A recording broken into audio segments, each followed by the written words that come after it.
Broncos country, we've signed a punter. This is fantastic news. Matt Haack is coming to Denver to replace Riley Dixon. Is he better? Well, we'll dive into that. We'll also take a look at the contract details for DJ Jones, Dre Greenlaw, Talanoa, Hufanga, and Evan Engram. I think you'll find this very interesting. All very low cap hits for the 2025 season. Maybe it, outside of Evan Engram. But y'all be sure to smash that like and subscribe. Let's go ahead and get started. Shout out to Mike Kliss for being the first to report this. But Matt Haack has signed with the Broncos. He was brought into the league by Darren Rizzi when he was out there in Miami. And, in terms of how does he compare to Riley Dixon, he had a slightly higher yards per attempt in terms of punts this year at 47. Riley Dixon, I think, was at 46.8. Net return of 39.5.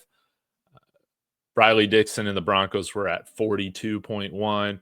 Hang time was a little bit less as well. Haack is at 4.29, while Riley Dixon was at 4.43.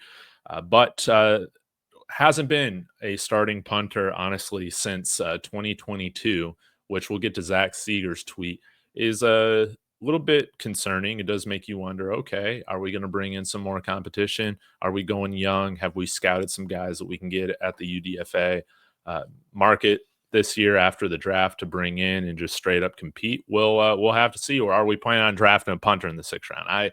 I don't know anything about punters that should be drafted. I just don't know.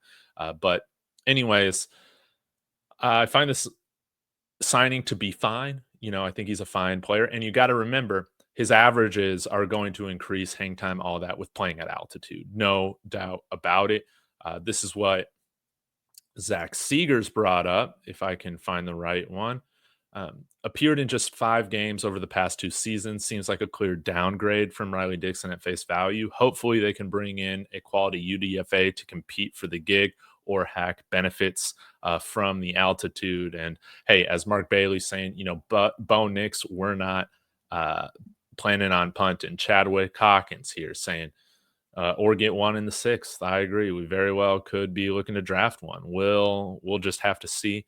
But I am glad that we brought in a punter. I'm glad that we're not spending big bucks on a punter. So this is fine by me. We'll have to see how it plays out, though. But now, wanting to get to the contract details, guys, because I find this very interesting. You hear 12 million a year, 15 million a year, 13 million a year, for these guys. Let's check out the contracts. The most recent one that got done was Talanoa Hufanga. He only has a $3.4 million cap hit right now. So including the signing of Matt Haack, we should be around $10 million right now in working cap. And that's like when you include the draft picks. So if we're not including that, we'd probably have closer to like $13 million or so. So still plenty of cap to work with. He's gonna be cheap this year.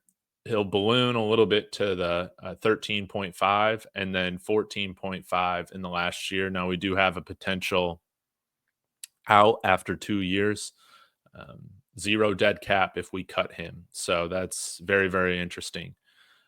And then we didn't do this with all of our signings. We added void years quite a bit, but just $1 million or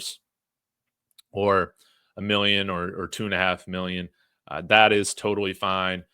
Where you can get in big trouble is by deferring, real percentages, whole numbers of percentages of the cap towards void years. It's kind of where the Saints went wrong. But as long as the cap continues to explode and we got that new media deal coming up here in a couple of years, this is going to be just pennies, man. We're not even going to feel this. So I love that. Let's go ahead and take a look here at Dre Greenlaw's as well. As you can see, no void years on it. 3-year, $45 million deal, or $31.5 million deal. 5.8 cap hit this year, then 11.1, and then 13.1, and then he's a UFA. Now, this is also structured like a 1-year contract. If he's just hurt and stuff like that, we can get off his money and after this offseason and save about $7 million. So there'll be 4.3 in dead cap. Interesting. Interesting. And we would have another out after that next year as well, because we could save, another $11 million. Moving on. But I love this contract for Dre Greenlaw. I really hope he gets back to his all-pro form. DJ Jones, we added some void years onto his deal. So you can see 6.6, then 14.6 the following 2 years, and then 2 years of void at 3.2 million and 1.6. I'm fine with that. I love the fact that we were able to keep his number pretty low, especially for this year. And then for Evan Engram, no void years, 7.2 cap hit this year, and then next year it's going to increase up to 15.5. So kind of backloading this deal a little bit in terms of how the cap hit is. But if we need to move off of him, we can and save some money. But yeah, I'm hoping Evan Engram is here to stay, at least for the next couple of years. I love this signing. I think it's going to be so fun to have a tight end here that can catch and run. So if you want to take a look again at our cap space here, we have $14.1 million. Maybe this goes down to about 13 with the signing of Haack, and then goes down to 10 when you include our 6 draft picks. So still plenty of money available. And I just went through this in my live stream that I did earlier today. I'll go check that out. But yeah, you can still create more cap space with the Zach Allen extension, or cutting Damari Mathis, or extending Cortland Sutton if you wanted to do that. So still plenty, or a restructured deal with Alex Singleton, a reduced deal. But I would still love us to go after, bring in a veteran wide receiver, bring in J.K. Dobbins at running back.